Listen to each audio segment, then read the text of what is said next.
Hi, Douglas V. Gibbs here, politicalpistachio.com, douglasvgibbs.com, Mr. Constitution.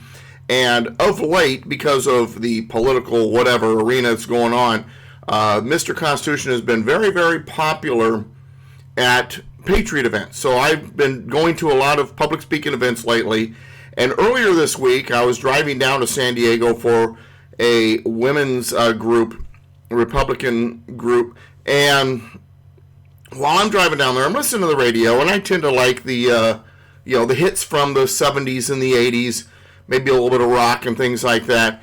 And I'm listening to the station, and they have the almost impossible question of the day. I'm like, all right, I'm game. I'll listen to this. I wonder if I can figure out the answer. And the question was, and I can't remember the percent. It was like 70% of people say this needs to stop. So 70% of people say this needs to stop. Well, immediately wearing a mask or COVID-19 or lockdown or something like that came to mind that might be the answer. And it wasn't, and nobody even suggested it might be. And there were a few interesting suggestions. Ultimately, the answer was daylight savings times. I tend to agree, maybe disagree. For me, it's fine one way or the other. But anyway, along the way, though, and this is the reason why for this video, along the way, one of the answers by one of the callers who called into the station to give their answer was political bickering. And immediately the host went into, yeah, you're right, we need to stop political bickering. That's not the answer, but can't we all just get along and sing Kumbaya together? Now, on the surface, that sounds like a wonderful thing. I would love for everybody to just get along. I would love for us not to be fighting and bickering and throwing tomatoes at each other or whatever we're doing, especially politically. However, with our human nature, that's actually very dangerous. Political bickering is what keeps us free. Political bickering is what keeps the spark of liberty going. Political bickering stops tyranny. There are systems in which there is no political bickering and no one argues about politics and everybody's just getting along and agreeing, or at least they're forced to agree. And those are called dictatorships. Political bickering on the floor of Congress is good. Political bickering in the public square is good. Political bickering on the radio, on the TV, all of that is good. Yes, whoever side you're on, you think the other side are a bunch of idiots. I believe the other side's a bunch of idiots. But I also, First Amendment, believe they have a right to say what they want to say politically and believe what they want to believe and push for whatever political madness they want to push for, even though I disagree with it. The gears of government were designed to grind slowly, checks and balances, different arguments, different ways of looking at things, so that hopefully through all of the fighting, the cream rises to the top. So political bickering is not something we want to get rid of, despite the fact that 70% of people, well, that wasn't the answer, but it's probably more than 50%. If you were to ask, the crowds out there, hey, what do you think about political bickering? Should that be something that should be quelled? And most people are like, yeah, because not because they want people to get along or compromise, because they want everybody to agree with what they believe. But if everybody agrees with what you believe, there's no opposition. And if there's no opposition and there's no argument, ultimately, there's no liberty. And so, ultimately, I don't want to stop political bickering. That's a dangerous thing. You go back to the Constitutional Convention. You think they were getting along, holding hands, and picking daisies together? No, it was political bickering. And for the first 4 or 5 weeks, it was so bad that they got nothing done except for basically establishing the template which James Madison had essentially written down while he was waiting for everybody else to show up. And the establishment of the basic rules and appointing George Washington as president of the convention. Other than that, they really didn't get anything done. Now, Granted, the political bickering was quelled a little bit after they decided to pray before each session, and when they were looking at all the issues through the same eyes of prayer as Christians, or at least what they thought to be godly men. Maybe not all of them were as orthodox as a Christian as you may think they should have been or whatnot. But once they were, kind of at least in that common forum, the bickering quailed a little bit, but it didn't go away. The political bickering still existed. The political bickering between Adams and Jefferson, between Hamilton and Jefferson, between Madison and Hamilton, between John Marshall and Jefferson and Madison. All of that was necessary for the growth of our country, good or bad. There were a lot of things I disagree with that happened, and I think are bad, and we need to go back in a different direction. And so I politically bicker, hoping to move back in that direction. There are a lot of people that think the Constitution didn't go far enough, that the federal government wasn't a big enough central government, so they bicker the opposite direction. And through it all, we have had liberty.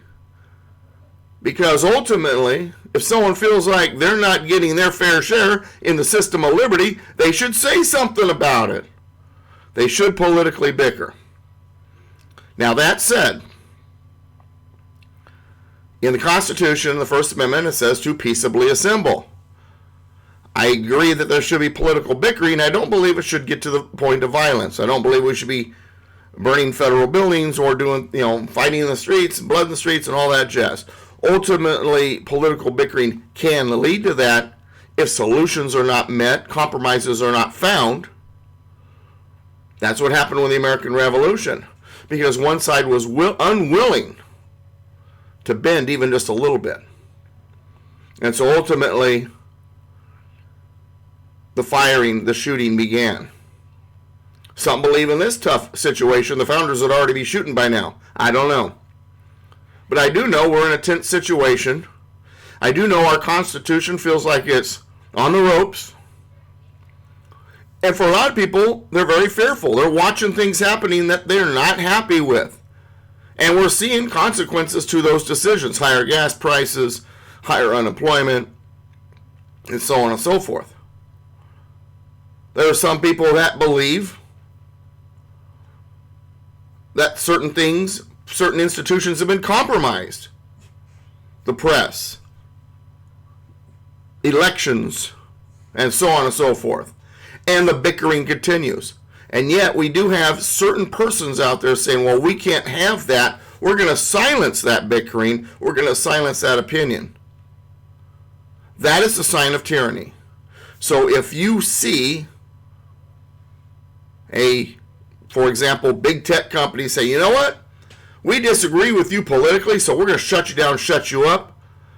The lack of political bickering, the unwillingness to hear the other side, that's a sign of tyranny. I will say this. When it comes to pro-constitutional type folks,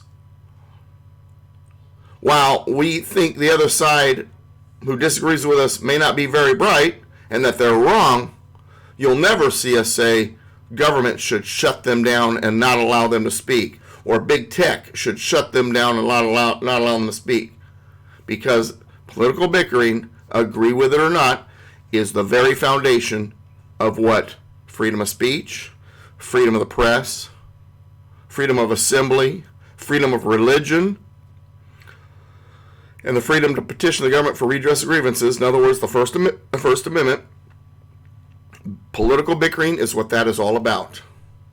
Political bickering is among the pillars at the foundation of our liberty.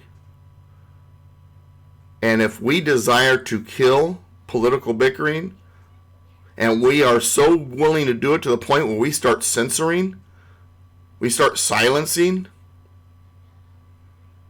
we are doing liberty an injustice. We are doing our country an injustice. And we are allowing the rise of tyranny. Thanks for watching. See you next time when I do the next video. You'll notice on see your left, my right on the screen there. There's three books. That's 3 of my 7 books I have written. Go to douglasvgibbs.com, hit the books link, and check out what books I have available.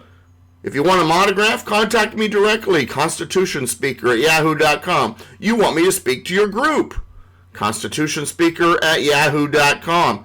You'll notice I'm on there on the other side of the screen, right there, that I'm on KMET 1490 AM every Saturday from 1 to 3. I'm actually talking to other radio stations. Nothing happening yet.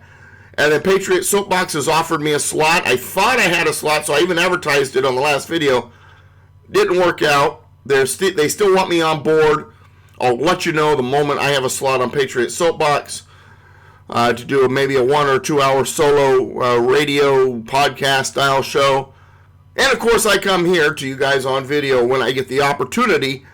I try at least once every week. Every once in a while, it gets kind of busy. A lot of speaking engagements, all that busy. In the past, I've had some health issues. I'm pretty sprite right now. But, if you want to pay attention and check out the videos when I got them, subscribe. Hit the subscribe button. And then when you subscribe, a little bell comes up for notifications. Hit that too. You'll get an email. I also have a page, another page on YouTube, and I have a page on BitChute that I'm going to start using quite a bit for my more controversial videos, I guess. The ones where, the political bickering is not such a favored thing by certain platforms, not that we'll name anybody. So watch for those videos too, and you can go to douglasvgibbs.com videos to find the videos that'll be on BitChute and all of my videos, because I catalog them all there for all 3 of my video channels. The 2 YouTube ones and the one on BitChute. Once again, email me, constitutionspeaker@yahoo.com. Thanks for watching. Thanks for listening. politicalpistachio.com, douglasvgibbs.com. United we stand, combined we kick butt. God bless America, my friends. God bless you. See you next time.